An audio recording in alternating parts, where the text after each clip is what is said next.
네, 단도직입 시작하겠습니다. 금요일에 정치 고수 두 분, 김병욱 민현주 전 의원 나와 있습니다. 어서 오십시오. 반갑습니다. 네, 안녕하세요. 예. 자, 사전 투표율이 6시는 아직 시간이 안 됐기 때문에 총 집계돼서 이틀 사전 투표율이 나오진 않았고요. 5시 기준으로는 집계가 돼서 저희도 그래픽 준비가 돼 있는데 한번 보겠습니다. 네, 5시 기준입니다. 누적으로 19대 때는 24.34%, 이때도 보궐선거였고요.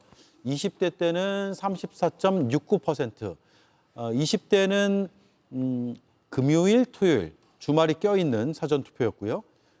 이번 21대는 목금으로 사전투표가 진행이 됐습니다. 오후 5시 기준으로 누적해서 32.95%, 지난 2022년에 비해서는 살짝 낮지만 또 목요일, 금요일 이렇게 평일에 이뤄진다는 점에서 이걸 어떻게 해석해야 될지는 좀 봐야 될 것 같아요. 어쨌든 높은 수치인 것은 맞는 것 같습니다. 그렇죠. 네, 어떤 의미입니까? 아무래도 사전투표율이 높다라는 것은 국민들의 어떤 의지가 반영되었다라고 해석할 수 있지 않겠습니까? 예. 그러면 어떤 의지가 반영됐을까? 저는 당연히 12.3 비상계엄 이후로 무너져 내리는 대한민국의 민주주의 질서를 바로 세우자라는 국민의 여망이 담긴 의지가 가장 큰 의지라고 생각합니다. 그리고 대구와 영남의 지지율 사전투표를 보면 아직 20% 되잖아요. 예.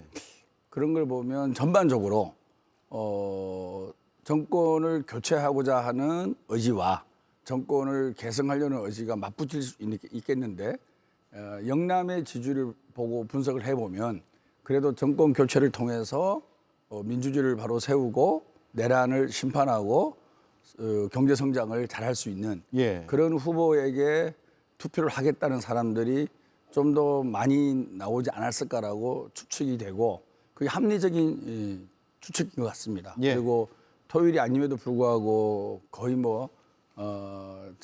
지난번 대선과 비슷한 숫자가 나올 정도면은 상당히 많은, 그리고 영남의 낮은 투표를 비한다 그러면 다른 지역은 훨씬 더 많은 분들이 사전투표에 나왔다고 해석을 할 수 있겠거든요. 예. 그걸 본다 그러면 아무래도 영남 쪽에서는 보수지만 그래도 우리가 내란과 비상계엄을 저지르고 당내 후보 교체 쿠데타를 일으킨 저런 보수계까지 투표를 주는 것은 진정한 보수가 아니지 않냐.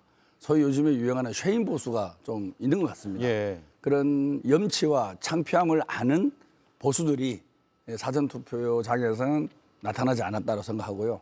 그런데 이제 앞으로 남은 3일간 또 그 쉐임 보수를 비롯한 영남의 보수 세력들이 또 모일 가능성이 있는 거죠. 항상 그 가능성을 염두에 두고 예. 저희 더불어민주당은 겸손하게 낮은 자세로 경청하면서 국민 통합을 염두에 둔 대선 캠페인을 계속 전개하고 있습니다. 네, 쉐임 보수라고 언급해 주셨네요. 우리가 통상 샤이 보수는 많이 얘기하는데 숨어있는 지지층, 의사를 밝히지 않는 샤이 보수는 얘기하는데 쉐임 보수는 부끄러워하는 보수입니까? 아직 이게 공식화된 사회학적 용어는 아닌데요. 예. 제가 그 단어를 생각했는데 찾아보니까 누군가 썼더라고요. 예. 누가 제일 먼저 썼는지는 모르겠는데 쉐임 그러면 창피함, 부끄러움, 염치 이런 거 아니겠어요? 네. 근데 보수가 사실은 보수의 가치가 그거 아니겠습니까? 부끄러운 줄 알아야 되고 염치가 있어야 되고. 근데 지금 대한민국의 보수는 알겠습니다. 몰염치에다가 예. 부끄러움을 모르고 있지 않습니까? 그래서 그걸 빗대어서 네. 그런 조언을 만든 것 같습니다. 사실 2016년에요. 박근혜 전 대통령 탄핵 국면에서 제가 누군가와 인터뷰를 할 때 쉐임 보수라는 표현을 쓴 적이 있습니다. 만드셨어요 그때? 제가 만든 건 아니고요. 인터뷰이가 그렇게 얘기했다고. 네. 찾아보니까 있다고 하셔서. 예. 예. 저는 사전선거가 이제 그냥 선거일의 확장. 많은 분들도 그렇게 생각하시지만 예. 본선거 하루가 아니라 그냥 선거일이 3일로 분산되어진 효과가 더 큰 것 같고요. 예. 왜냐하면 저도 오늘 사전선거를 했는데 저는 수도권에서 했는데요. 사전선거에 나온 분들이 과거에 우리가 생각했던 것처럼 청년층 또는 직장을 다니는 분들만 있는 것이 아니라 굉장히 다양한 연령대의 분들이 계시더라고요. 가정주부로 보이는 분들도 계셨고 어르신들도 계시고 또 청년들도 있었고요. 그러니까 점심시간을 피해서 갔는데도 불구하고 그렇게 다양한 계층의 계신 분들이 나와서 미리 투표를 하는 거는 본투표에서 할 수 없는 상황이거나 아니면 혹시 본투표 날 귀찮을까 봐 미리 하는 것도 분명히 있을 것 같아요. 네. 그런데 이제 중요한 거는 저희가 여기서 짚어봐야 될 거는 이 사전 투표를 한다는 거는 이미 나는 누굴 찍을 거야, 어느 정당을 지지해, 어느 후보를 지지해라는 걸 결심을 한 거니까 그게 본선거보다 뭐 지금 아직 일주일은 아니지만요, 최소 5일 4일? 정도 5일? 그렇죠. 네. 그 전에 이미 마음의 결심을 했기 때문에 확실하게 지지 후보가 있는 분들이 점점 많아지고 있는 것이 아닌가 그런 생각은 해봤습니다. 예, 마지막까지 고심하는 게 아니라 이미 마음을 네. 좀 일찌감치 정했다. 네. 그런 분들이 많다. 이렇게 해석할 수 있다라는 것이고요. 지역별로도 한 번만 분석을 해볼게요. 뭐 꼭 이 지역이 어느 정당에게 유리한 지역이다 이런 표현은 제가 쓰진 않겠습니다만 그냥 지역만 보시죠. 전라남도가 어제도 제일 높았고요. 오늘도 제일 높습니다. 대구광역시가 어제도 제일 낮았고 오늘도 제일 낮습니다.